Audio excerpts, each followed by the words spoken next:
আপনি কি 2025-26 করবর্ষের আয়কর রিটার্ন দাখিল করেছেন?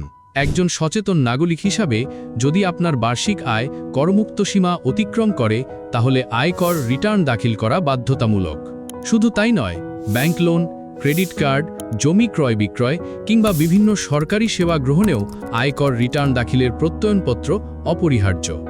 রিটার্ন দাখিলের জন্য প্রয়োজন চাকুরি হতে আয়ের ক্ষেত্রে স্যালারি সার্টিফিকেট, ব্যাংক স্টেটমেন্ট, ভাড়া হতে আয়ের ক্ষেত্রে ভাড়ার রসিদ এবং অন্যান্য আয় সম্পর্কিত দলিলাদি। বিনিয়োগ কর রেয়াত গ্রহণে প্রয়োজনীয় ডকুমেন্টস যেমন সঞ্চয়পত্র certificate, DPS, life insurance premium এবং শেয়ার সার্টিফিকেট। মনে রাখবেন, 2025-26 করবর্ষের স্বাভাবিক ব্যক্তি করদাতার জন্য কর দিবস হল 30 নভেম্বর 2025।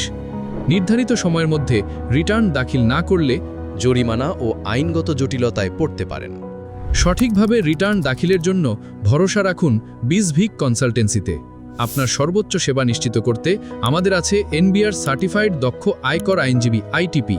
এছাড়াও পেশাদার ও নির্ভরযোগ্য পরামর্শ, সর্বোচ্চ কর এড়ানোর জন্য আইনগত পরামর্শ ও সহায়তা, ক্লায়েন্টের তথ্যের গোপনীয়তা রক্ষার নিশ্চয়তা। আমাদের সাথে যোগাযোগ করতে পারেন বাসা নং 1035, রোড 9, এভিনিউ 9, মিরপুর, DOHS।